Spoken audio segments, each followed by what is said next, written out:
Welcome to the Autism in Black podcast, where we focus on all things autism and the Black parent experience. Our goal is to always educate, support, and empower parents to advocate for not only their children, but themselves. I'm Maria Davis-Pierre, a licensed mental health counselor in the state of Florida and America's #1 autism advocate for Black parents. I'm the founder and CEO of Autism in Black Inc., where we aim to include the excluded. Hi, everyone, and welcome to another episode of the Autism in Black podcast. I am your host, Maria Davis-Pierre, licensed mental health counselor and the CEO and founder of Autism in Black, Inc. Today, I am here with Dion Chavis, who is a certified parenting coach and the founder of The Glad Dad, a national initiative helping schools strengthen relationships with fathers in meaningful and measurable ways. As the father of an autistic child, Dion brings a powerful combination of personal experience and professional expertise to every conversation. He is grounded in culture, compassion, and community. For over a decade, Dion has partnered with schools and organizations across the country to reduce absenteeism, improve student behavior, and close family engagement gaps through father-focused programming. He is a nationally recognized speaker known for his warm, relatable style and his ability to turn research into practical strategies. Whether he's speaking to educators, families, or policymakers, Dion's message remains the same. When schools are intentional about including fathers, everybody wins. Enjoy today's episode with me and Dion. Hello, and welcome to another episode of the Autism in Black podcast. We have a very special guest here today. I think this is the only male we've had on the podcast that I'm not married to. Wow. This is going to be a fun episode, and I am excited to have you, Dion. Welcome. Welcome. Thank you for having me. I'm honored to be here, honored to be the first male guest that you are not married to. This is a privilege, so thank you for having me. No, we loved what your session at our conference. It hit home for a lot of people, Dr. Barry included. So we are just so grateful to have you on the podcast, because now even more people get to hear about your experiences and what you talk about. Yeah. I think the conference was really, really dope. You all put on an excellent event. That was my first time there, and I was just wowed by the just the greatness and just the Black excellence-ness of it all. You know what I mean? Like, I thought it was really, really dope. So anytime y'all call, like, I'm here. Thank you so much. I want to start by grounding us in your story, not just as a parenting coach, but as a father. Yeah. What led you to create The Glad Dad, and how was your journey with your son, and how has it shaped the work that you do? Yeah, well, that's a good question. So the Glad Dad, believe it or not, the Glad Dad used to be something called the Single Father's Blog. So, prior to my son, I have a daughter who will be 21 in 2 days, which is crazy. And I have a son who just turned 7 a couple of months ago. So when I was, raising my daughter, I was raising my daughter as a single father. And I was doing work in fatherhood and kind of, teaching and speaking about responsible fatherhood and the importance of being engaged in your children's education and all of that stuff. And then I got married. And once I got married, I was like, well, I can't be the single father, or I can't, be an advocate for just single fathers anymore, because my wife is not going to have that, because I'm not a single father. So I needed to kind of rebrand and kind of change things around. And I kind of was just playing with some names one day and kind of came up with the idea of and the concept of the Glad Dad. And then, of course, about a year or so later, my son is born. And it just all kind of it all kind of fit into the mission and the purpose of responsible fatherhood, and just being happy and being there for your kids, and just kind of finding the joy in fatherhood. I love that. And I know this is something that me and Dr. Barry have talked about and started pushing him more into the spotlight, because we often hear about Black fathers' absence. But Mhm. rarely do we hear about Black fathers showing up. Yeah. Why is it critical that we change this narrative, and how do we all benefit, even schools, when they intentionally engage dads? Yeah.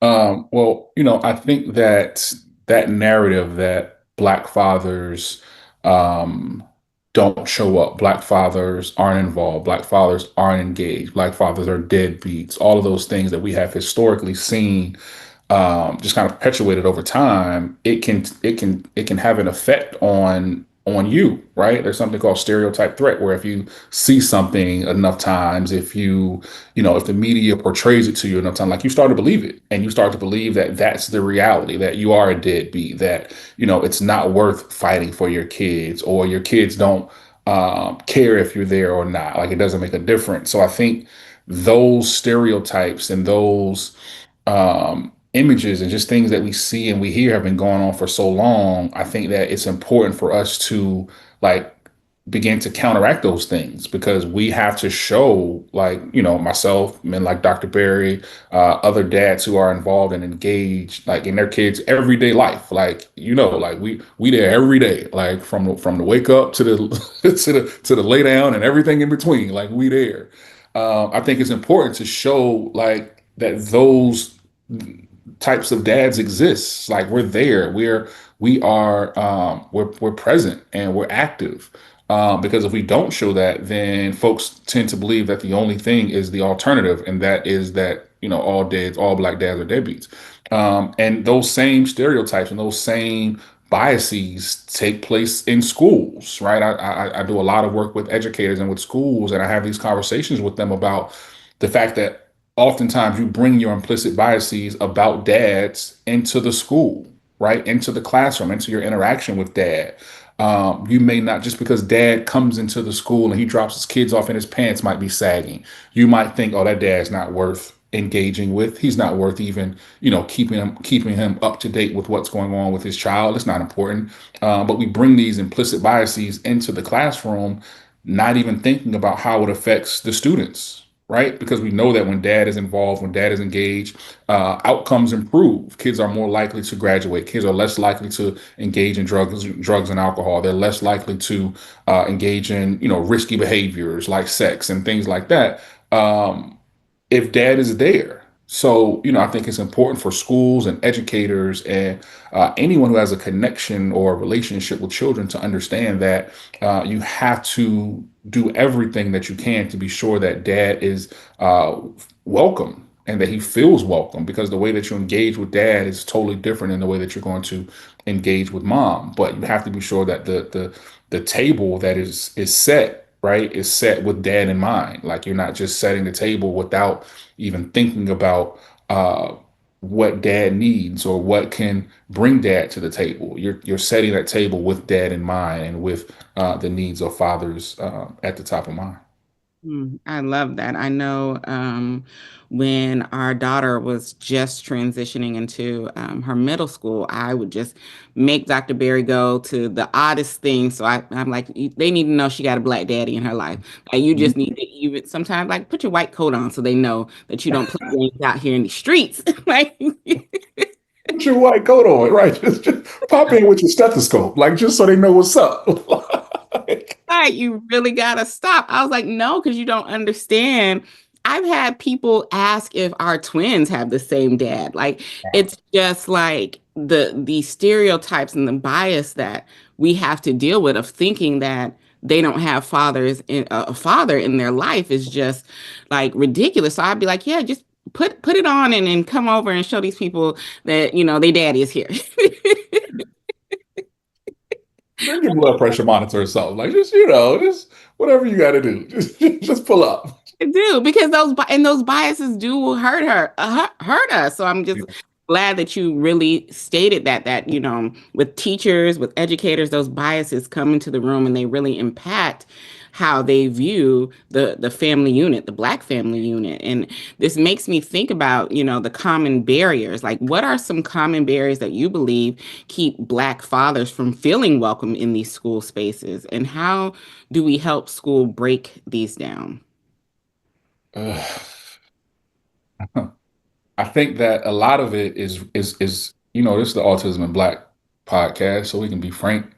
I Yes. think a lot of it is rooted in anti-Blackness, Mm, right? And I think that at its core, it is rooted in white supremacy mm, because for years, this country has done its best to keep the Black father away from his children, right? yes. Because if you look at enslaved folks, when we were enslaved, our ancestors were enslaved.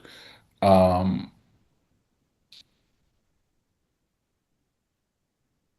Yeah, I'm sorry. I just thinking about this is a really good question. When our ancestors were enslaved, and the children would be stripped away from the families, right? Or parents would be beaten or killed for teaching their children how to read. Now, fast forward to um, black parents, not black women, I'll say, not being allowed to have a man in the home if they wanted to receive certain services and receive certain assistance from the government. So this country has a history of anti-blackness and specifically when it comes to the male role model and the male father figure in the lives of their kids.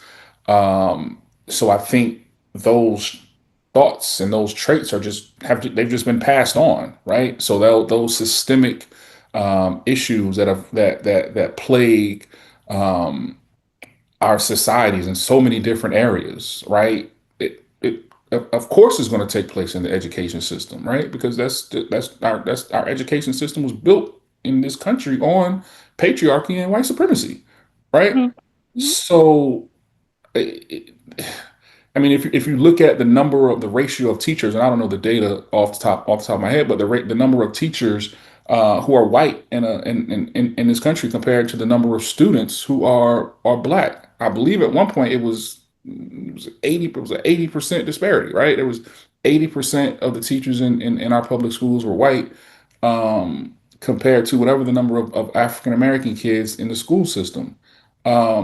So if you have that and if you have a system that isn't designed right for brilliant black minds to thrive and to flourish, um, the only thing that could happen, unless the system is totally uprooted, is that there are going to be areas in this educational system that have been um, infiltrated by white supremacy, right? So there is no belief that fathers are important. If you believe that public education is not important for our black and brown babies, or if you believe that having a fair shot um, is not um, the objective, or is not the should not be the objective for all of our children, right? Because they don't, a lot of times they don't, and I know I'm going off on a tangent, but a lot of times they don't want to see us flourish and thrive anyway, right? So why would I care if you have a father who could make a difference in your education? It don't make a difference to me, right? Because I don't care about that, right? All I care about is making sure that I'm able to fund charter schools and private schools with public money. mhm, So the fact of not having a father, doesn't it's not important to a lot of folks. mhm. And you hit some really great points. One, even about the stats regarding the comparison of white teachers to black students. My children go to a school that is 85% minority, meaning either they are Black or Hispanic, and the teacher ratio is 90% white. Hmm. Yes. And that is common. So much so that my dissertation topic is how middle school teachers relationships with Black parents raising autistic students. Like, what are you using to be culturally responsive to engage these Black parents? Because so much of the school, like you stated, is not engaging Black parents. The way that they set up PTO meetings or any meetings in general is usually set up to where Black parents are pushed out and can't attend. How Hmm. they communicate with Black parents, all of those things, all of their biases, thinking that, oh, if the Black parent isn't coming, they don't care. Hmm. And then add in the fact that if they're even thinking about the Black dad, they're just assuming that he's not in the picture anyway. Like I stated, Dr. Berry is a very present father. And for a time, they just felt like our children didn't have a father. So you make some great points about how the school system is just anti-Black and they're running in the way that they are intended to run. Hmm. Hmm. And I would assume, let me know if this is your truth. I would assume that Dr. Berry is a doctor, right? So he has a fairly busy schedule, right? I would assume. You know what I mean? He's a doctor, so I'm just going to assume he's a busy guy. So his schedule may not fall into the confines of being able to connect with a teacher at 2 o'clock or at 3 o'clock or whatever. But those teachers and those administrators should be doing everything that they can to think outside of the box and outside of those four walls, because every dad can't come to a 3 o'clock meeting. Every dad may not even be able to do pick up and drop off like I'm able to do. Like I have the luxury of being able to take my son to school in the morning. My wife picks him up in the afternoon. If she can't pick him up in the afternoon, I have the luxury of being able to do that. Right? That's a luxury for us. Right? Dr. Barry is someone who between 9 a.m. and 3 o'clock, he may not be able to get away from the office, right? But as a teacher, like, what are you doing to be sure that he's staying up to date with what's going on with the kids? What are you doing to be sure that you know that he is welcome into the classroom? Let's say he does get a day off, and let's say he does want to come in and volunteer. Is the school a place where he feels welcome, or is it a place where it's so focused on mom, or it's so focused on not even thinking about what dad brings to the table, that there's not even any opportunities for him to be engaged and or to volunteer, right? Because that hasn't even been stated to him, so he Exactly. can't And even know, right? that is actually what was going on, is because earlier in his career, he didn't have the ability to change his schedule. He was out of the house before sunrise and back in the house after sunset. 12, 16-hour days of Mhm. working with patients. There were times, I wouldn't be able to even send a man a text message and get a response in a Right. timely manner, right? So that is what was occurring and why they thought I was a single parent, because he was in the hospital saving lives, as he liked to say. Mhm. But they were just assuming that he wasn't there. And there's many other fathers in different professions who have to leave before sunrise to go to their job, and they're Absolutely. getting off after 3. I mean, most people are not off at 3 o'clock. Hmm.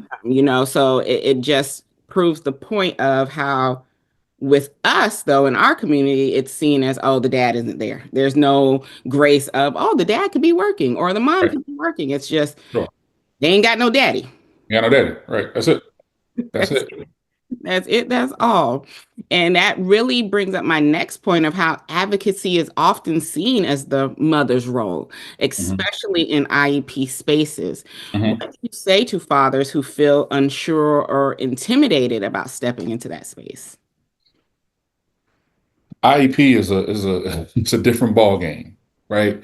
And I think that for a lot of us, it is a space where we are not always familiar with, right? Because for a lot of us growing up, our parents didn't necessarily get us an IEP or didn't get us a diagnosis of autism or ADHD or whatever the case may be, because of whatever reason. It could be shame, it could be stigma, whatever. So I'll be honest, I didn't even know what an IEP was probably until my son was born. Yeah, I didn't even know. And I had a child who, another child who went all the way through the educational system and who was, you know what I mean? By the time Mace got into elementary school, I think my daughter was probably going to college maybe or on her way to college. But I didn't even know what an IEP was. Like I 504, like none of those things. So a lot of times these terms become foreign to us. They are foreign to us, and we don't have anybody to help us navigate. We don't have anyone to tell us like what is an IEP, like what exactly is an IEP. Because if you grew up in the 80s, like I did, there was this, you get pulled out of class, that's you can get joked, you can get talked about, you know what I mean? So as someone who grew up with that trauma of seeing those things back when I grew up, I don't want, not speaking for me, but I may not want my child to be singled out, right? But what we have to understand is that um, we have to be our children's biggest advocate. Long gone are the days where, we send our child to school and it's the teacher's job to handle everything for 7 hours, right? We have to be as dads and as moms, we have to be their biggest advocates, especially now as we see that public education is on the chopping block and as so many different services and so many different resources are being snatched away. Books are being pulled out of the school. All of these things that are going on. The last thing that you want to do is entrust your child, God's greatest gift to you. The last thing that you want to do is entrust them with someone else who very well might be a good person, might be a great person, but you're not going to trust in them 100% to give your child everything that they need to flourish, right? So we have to make sure that we are on the front lines because our kids can advocate, they can't advocate for themselves yet, right? So we have to make sure that we are there fighting for them, making sure that they have the services that not only that they need, that they have a right to, right? Like these are services, this ain't special treatment. This is stuff that they have a right to. Like they are guaranteed. Like this is just like supposed to be like the air they breathe. Like this is if my child needs XYZ, then you got to give it to them. And a lot of times things will fall through the cracks. Like my son was in speech last year, and his speech therapist ended up getting, she went out on maternity leave. So when she went out on maternity leave, he ended up missing maybe like 2 months worth of sessions. So I'm in contact with the school, like, all right, well, homegirl going on maternity leave, like what we doing? Like, what's up?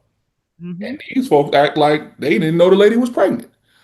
I'm like, yo, she was pregnant for 9 months. Like, she didn't just get pregnant yesterday, right? Y'all didn't just find out she was having a baby. Even if she didn't tell you she was pregnant, right? Even if she just kept her mouth closed, you knew that she was pregnant at some point, and you knew that you needed to find someone to fill in for her. So Yep. I stayed on these people for like a good 2 months. They were tired of me until they finally said, "Okay, Mr. Chavis, well, we're gonna have a makeup speech session during the summer, and he's gonna come in, once a week for a couple of weeks during the summer just to make cool. But you're not going to give him what he's entitled to." Mhm. Right, you're not going to say, "Oh well, we didn't know the lady was pregnant, so we just didn't have a chance to." No, you're going to give my son his services, or else I'm gonna come in, I'm gonna turn this thing upside down. That's what you don't want. Like you don't. That's what you don't Sometimes want. I think they want it though, because the way that they try, sometimes I think they want that because I just don't understand how. And SL the whole speech thing is like so common because there's such a shortage of SLPs that they Mhm. really try to play in our face with that. We're going through a whole speech thing um, right now with our oldest, but so I'm triggered. But it's like they don't understand that we understand what's going on and they try to Mhm. take advantage of that. Mhm. Mhm. So the fact that they try to play in our face and be like, was she pregnant? Is she pregnant? You had 9 months to figure it out. Like you had 9 months. Even if you thought it, like at some point it's gonna come up. Like you Mhm. you knew. Like so I don't, for any father or any parent, man, I really, really encourage you to do your own research. Like figure out, if you don't know what an IEP is, look it up, right? If you don't know some of these, because you'll get in these meetings and they'll start using all of these terms and all of these phrases and all of these acronyms. What do it mean? Like make it plain for me, right? Don't be afraid to be that parent. And I know sometimes you think, oh, I don't want to embarrass. Listen, as part of my French, I will flip all this shit over like quick. Like if it come down to it, I'm flipping everything over until we get it right. Mhm. And I think we're getting to a point now. My son is only in first grade. I think we're getting to a point now where they know. Yeah. Don't play with us. Like don't play with the Chavis family. Play with somebody else. Don't play with us Mhm. because my boy don't get what he need. Exactly. You know what I Exactly. mean? And that's the attitude that we have to take. Like we have to fight for these babies. We have to fight for them. We do. And I love that you talk about that, especially as a Black father, because the stigma around autism still runs deep Oh yeah, for in sure. many Black communities. How do you approach these conversations with honesty and compassion, especially with other Black men? So my approach is, I think it's an approach that is, as they say, trauma informed, right? Because I know that for a lot of us, we have dealt with um, the generations before us not wanting to feel like they are outcasts, or what go on in this house, stay in this house, or the ain't nothing wrong with that baby. He just need a good whip. No, we're not gonna do that. So I'll tell anybody, I'm a proponent of number one, gentle parenting, right? You may not believe it, it may not come across that way, but I don't believe in spanking my kids. I think that's something else that is, rooted in white supremacy. I will never spank my kids. So I try to break it down in conversations where it just kind of makes sense. Like, okay, this is how things were when we were growing up, and our goal should be to make our kids' lives better, right? Than what we had it. Our goal should be to make it. I want him. Everybody don't agree with this. I want my kids' life to be easier than mine. Everybody don't agree with that, but I want my kids to live a soft life. That's just me. Me That's just too. me. Right, right.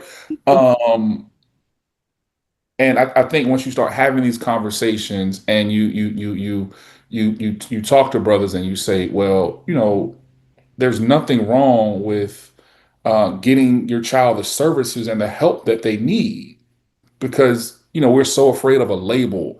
My wife and I will tell you, like, we ain't care nothing about a label. I don't care what you call it. How are we going to get him what he needs? Mm. Period. I don't care what you label it on. I don't care if you call it autism 1, autism 15. I don't care what you name it. How are we gonna get him what he needs? Exactly. Period.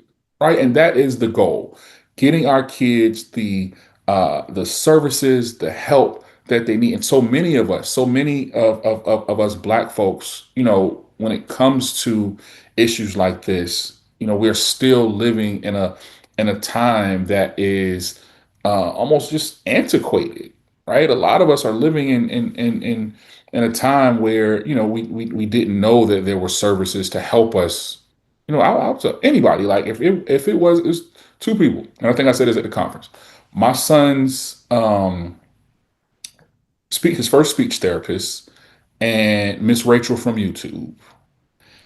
If it weren't for them, I don't know where we would be today, right? Because those two women, and then he has a behavioral therapist at that young age. This is all during COVID and all of that stuff. But them two, Mhm. they changed the game. Mm. But if my wife and I weren't willing enough to say, okay, he has autism, he's autistic, now what? Mm. What are we going to do? Either we're going to sit here and twiddle our thumbs and just say, okay, well, again, ain't nothing wrong with that baby. He just, you know what I mean? Or we're going to get out here and we're going to fight, and we're going to fight for him, and we're going to fight to be sure that he gets any and everything that he needs. that's the goal. Like for us, like that's the goal. And we have to like get away from that old way of thinking, that old way of, oh, what's this person will say about us? Or we just gonna take it to the Lord and we're gonna pray it away. Nah, that ain't That it. was That ain't it. That ain't it. And I tell people I don't knock anyone's faith. I'm a believer myself, but I believe also that God puts these people in these positions, and He gave them this good education, and to learn so they can be able to help people like us. exactly. Pray I get off that wait list. Like that's what I want you to pray for. Right. But pray that that wait list gets a little bit A little shorter, so I shorter, right? can get Please. this service a little bit quicker. Like let's pray on that. Yeah, yeah. So, I really just try to, when I have those conversations, come at folks with a perspective that is based in my reality, right? Mhm. And my reality is that coming into this, I had no idea how to parent a child with autism. I had no clue. I'm learning every day. I'm making mistakes every day. But I don't stop trying. Like I don't stop fighting because at the end of the day, I know that there's a little boy who needs me. He needs his mother. He needs us to um, do everything that we can do to make sure that he has everything he needs. And I'm gonna die on that hill. Like you gonna have to kill me to get me off of that one. Like I'm gonna be sure that that one and the 21 year old that as long as I'm here, they gonna have everything they need. And I love that. And I think that is such a important message that we all need to hear is that we are learning this journey every day. You know, our oldest is about to be 13 and Lord, I'm still dealing with it. Dr. Barry act like he over here. We'll get there. I said, But listen, 13 ain't a problem. It's 15. That 13 is cool because at 13 they still like you. They still they don't have any problem with you breathing. 15 come? 15? different. Why are you breathing so loud? Why are you walking so hard? Why are you asking me so many questions? I don't. No. 13. Well, you know, these new kids are a little different because the twins are about to be 10 in August, and they told me I can't kiss them at school anymore. They would prefer that I act as if they're not my children, so that they're not embarrassed. I said, well, everybody knows I'm your mom. I don't know how we're gonna take that back, but whatever. So it's the twins are different. The twins are different. Our oldest kind of tricked us into having more, thinking they would be like her. But them twins is turning me and Dr. Barry every which way but loose on a daily. So, I believe.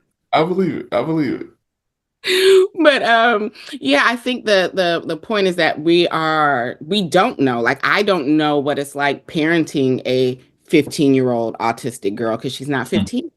Right. Mm-hmm. I know what it was like for me at 15 being a Black autistic woman, but that doesn't mean that that's her journey. So Sure. giving ourselves that grace and understand that we will make mistakes. I apologize to these kids on a daily basis of a mistake that I have made, probably. Right. Mhm. So giving ourselves that grace and knowing that we're not going to give up, we're going to continue to fight that fight. So I think there's so much in that message that you stated. And then finally, as we wrap up this episode, Oh man, I'm ready. I'm ready to go. I'm ready to go for a whole hour or something. We do this all day. This is a saving good for something else. We conversation. got something else planned with Dion coming, Yeah, y'all. yeah, yeah, yeah. So stay tuned. But what does collective healing and advocacy look like when Black fathers are fully included in the movement? I think that I think that you kind of touched on it, right? Everybody's journey is different. Mhm. And I think as we all try to heal from the things that have hurt us, the things that are hurting us, I think that it's important for fathers, Black fathers specifically, to understand that we're not going through this journey alone, right? And I think what makes this journey easier is when we are going through it. And I think I said this at the conference. as part of a village. Because it's important to know that even though we are all individuals, right? And even though we are all dealing with our own issues, it is easier when we have a certain support system to help us deal with those issues. But as Black men, we have to be responsible enough to reach out, right? And to open up um, about the things that we're going through. Now, being a father of a child on the spectrum, I will tell you, it is hard. It ain't easy. But I am fortunate enough to have a wife, to have a mother, to have an adult-ish daughter, I guess. Now that's what I'm struggling with. You're talking about 15. I'm struggling with 21. That's what I'm struggling with. This girl is an adult. Like she's Yeah. grown. She's good and grown. Mm. Oh man, that's crazy. But I have systems in place to kind of help me if I need it, because this journey of parenting a child on the spectrum is it's rough. It is rough. Like, I'll be 45 in a couple of weeks, so the energy ain't what it was 20 years ago. So, for example, like my son, he whenever I travel and come home, he's very clingy, right? So like all yesterday, I traveled over the weekend and came home, and all yesterday after he got out of school, my man was just daddy, daddy, daddy. I'm talking about I was doing something outside. Every time I would come back and open the door, daddy, before I could even crack, daddy. Yes, Mace. Yes, sir. How can I help you? Daddy, can we do this? Can we do that? Daddy, can you tuck me in tonight instead of mom? Mm. Sure, baby. I got you. Right. So those types of things are the things that nobody prepares you for, right? No one is going to tell you how hard this journey can be. But find a good therapist, first of all, please. Go talk Mhm. to the lady. Please go talk to the lady. Find you a good therapist and get a village in place of people who you can lean on, people who can be your support, people who you can trust, people you can confide in, all those things, because this journey is not one that you have to go on alone. And I think if we're talking about collective healing, we've got to understand that oftentimes as men we want to take it all on ourselves, and we want to do it all on our own, but we don't have to. We don't have to. I love that. Hear that, men? You do not have to. You can ask for help. I think that's one of the biggest things I see with men as the lady, as the therapist, that is difficult, is that societal pressure to not have feelings. Yeah. So I appreciate you stating that. And again, I'll say this: that is also rooted in white So much supremacy. so. So much. Let's be clear. That is also rooted in white supremacy because of, and as I was going for my walk today, and I just be thinking, I was thinking about the phrase, pick yourself up by the bootstraps. I think that's what you say. Yes, that's that tacky saying. That is the epitome Mm, of white supremacy, anti-blackness, and patriarchy, so much so. right? Because we don't even have the same type of boots that they got. If we got boots. If we got them. We got boots. The way that Black people have had to survive to get to thrive is always by that, and that gets to that toxic resiliency of we can't have feelings. We can't feel like, oh, this is really bad. Like, who cares if it's bad? Work through it. No, this is some really bad stuff, and I don't want to work through it. Like, it's okay. Right. So that toxic resiliency that is placed on Black community more so than any other community. It is, Mhm. I'm just like, please, y'all, leave the bootstraps alone. Yeah, I love that phrase, toxic resiliency. I think that that sums it up, right? Like what we are expected to do. Like Black women are expected to be the strong Black woman. Mm, Black men are expected to be the stoic Black man who doesn't have any emotion, who doesn't have any feelings. Meanwhile, we are dying on the inside, mm, right? Because we don't talk to people because it just became cool to talk to a therapist for us, like within the last 5 to 10 years, right? Meanwhile, white folks been going to therapy and working through their traumas and working through their stuff since they came over here, exactly. right? Exactly. So those phrases, they they don't mean anything. Like pick yourself up by the bootstraps, and there's a couple of other ones that I was thinking about, but they're all wrong, and we've been taught wrong. And it's so funny. I know I'm going on, but just as of recently, I've been thinking about um some of those idioms that I kind of imparted in my daughter as she was growing up. Right. Mm, I remember days when she would, get out of the car and I would remind her that, okay, you got to work 3 times as harder than everybody else and blah, blah, blah, blah, blah, blah, blah, blah.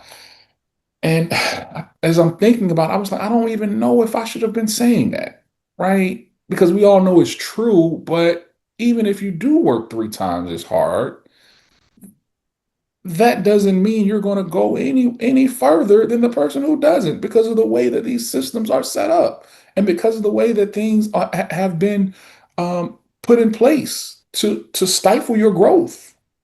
So I don't know. And I struggle with that. And as she gets ready to turn 21, normally when she hits a milestone age, like I'll do something like write her a letter. When she went to college, I wrote her a letter. When she turned 18, I think I wrote her a letter or something like that.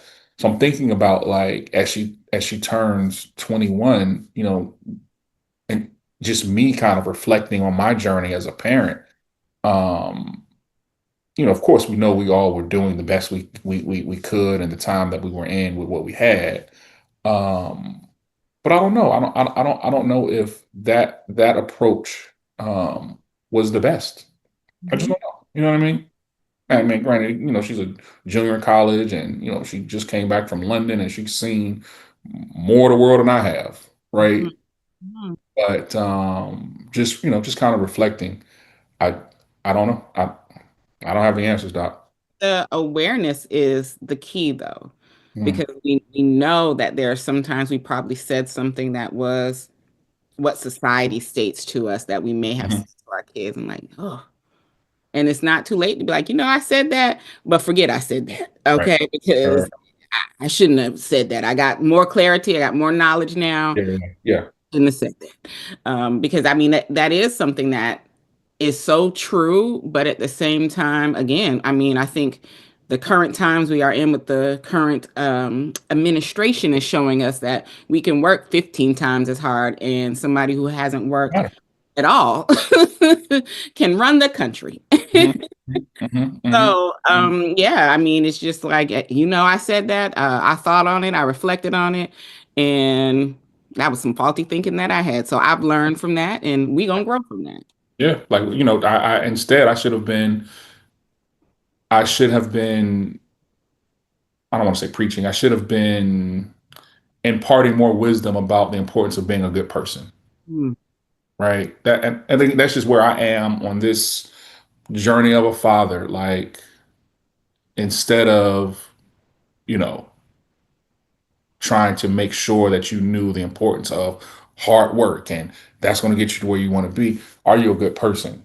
mm, Right. Did I leave you with that? And I think that's really where I want to go with it. Um, because if I leave here today, I want my legacy to be how I treated people, mm, like and how I made people feel. And I want to be sure that my babies um know the importance of that also. mm, mm.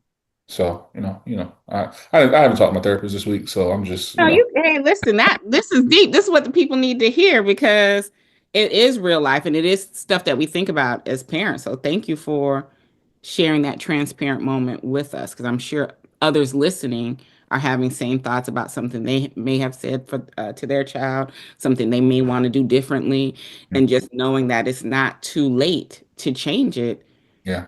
means everything. I'm 41, and my dad has always been in my life. Okay, my parents, they were at the conference. People, you saw the day. Hmm. So, but knowing that they'll be like, oh, I shouldn't have did that. And at 41, that means a lot to me. Be like, oh, you got that. So Wow. it's never So late. your parents are in their 60s, I'm assuming? Yes. Well, Papa just turned 70. Okay. And they are s- at their age, and this is good because a lot of times we don't hear that we don't, as this I'm talking about Black folks, we don't hear that our parents are willing to come back and apologize. Mm-hmm. So you're saying that your parents will come to you now and Hmm. apologize or Yeah. fix something from wow. Hmm. If I was like, this happened in my childhood and that really impacted me, they'll be like, I never knew that. I'm sorry. Hmm. So it's growth. It's taking time, because there's sometimes Papa be like, child, that didn't really impact you. But there's probably like, I really didn't know that. I thought I was doing this and I wasn't, and I'm sorry. Hmm. Hmm. That's good. Yeah. That's good. That's good. And at 41, it feels good. Like, oh, Black parents out here changing the game, even at this age. So, and Right. it Right. changes the trajectory for me as a parent who's raising children. Like, oh, I need to apologize more. I need to take accountability more. I need to do it now, a little bit earlier, break those cycles. So, Hmm. Hmm. Hmm. Hmm. too So late. has that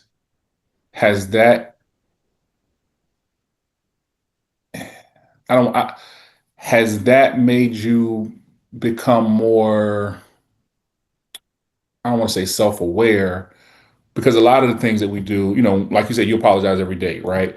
Do you think that has made you look at things differently on the front side of your parenting approach as opposed to the backside? Like, you know what I mean? Yeah, I think for me, it's shown me that the earlier I get in there and take accountability, the Hmm. less they may have to deal with down the line. Hmm. So Hmm. for me, it's like, oh, it still feels good. And I know that there's no time limit, for at least for me, on accepting that apology and feeling good about it, right? But I want to get in there as early as possible to be like, if I'm doing something that you're not liking, Hmm. let me know, rather than me waiting until you're 41 and Right. now you're telling me, right? So I think for me, it's giving me the reflection of the earlier, the better. Hmm. That's good. That's good because my son will, if you do something that he feels is wrong, it could be the smallest thing. It could be, you were walking and you bumped into him or you knocked his Legos over and you say, "Okay, mate, it's my bad." He'll quickly say, "Oh, I forgive you." Mm. But even, but it's even when like you aren't wrong, right? Hmm. Even if he thinks like even if he thinks you're wrong, like preemptively, preemptively. I don't know if this is a good or bad thing. Like he's like, "Oh, I forgive you." Both. I mean, Like, he's bro. saying, hey, I'm relieving you of that. I'm But I'm relieving like, bro, it's like you it's of that. 9 o'clock. You're supposed to be in bed. Like you don't forgive me for telling you that it's bedtime. What are you talking about? I don't need forgiveness for that. So he takes it a little bit too far. You know what I mean? He takes it a little bit too far. Like, Daddy, I forgive you for tell. No, it's time to go to bed, bro. What are you talking about? Like, I don't need forgive. That's just me being your parent. Like, I don't need I forgiveness for think that. that comes with raising, because the difference is, like, my parents did raise me to be very vocal, to Mhm. a certain extent. But my kids, I'm raising completely free Black children out here, and Right. some of the stuff I'm like, oh wow. Right. That's why I said, and twins turn us every which way but loose. Like, it's some of this stuff y'all saying, like, we need to really think about it. Let's Right. just You know, have a conversation. Like, think. really think about it. But I think that's the major difference, because I know that a lot of my parents' parenting was out of fear of what could be, what possibly could happen. And for me, I'm aware that there are times I may make a decision based on fear, but I have to not make that decision because I do want to raise free Black children. So I think that's the major difference in my parents' parenting and my parenting.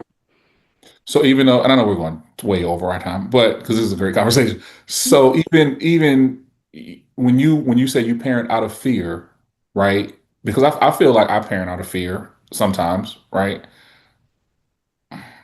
Do you think that because the world is different, right?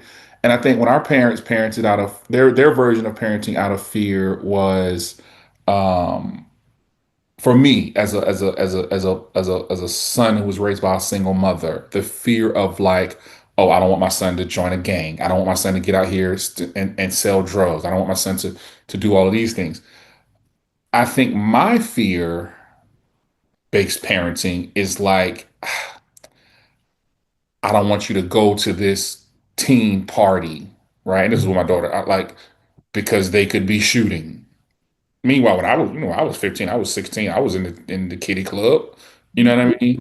So my fear is more so like I think it's more so off of like what I believe is saving her life because it's real out here. My wife and I were just talking, and I was telling her that I was going for my walk, and in the back of our neighborhood there are some kids that are a little bit older than my son. Maybe they were probably like 7 to 10, and I was walking, and the young boys was out there popping wheelies on their bicycles and on their You're scooter. you're hold on. Oh, there we go. You're back.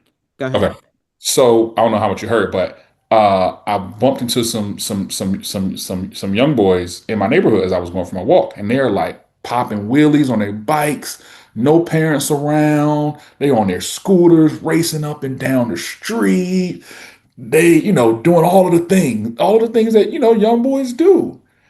My son ain't like that. My son has been so cramped up in his house. I said, yo, so I'm gonna go back there one day and I'm just gonna drop him off. I'm just gonna drop him off and he's gonna have to figure it out. Right? Because back in the 80s, that's what we did. We had to figure it out. And there was no like you come home when the street lights come on. Yep. My Yeah. son ain't been exposed to that. So I said, I'm gonna give him a taste. I'm gonna take him He's around still there. fairly, he's in first grade. He still got time.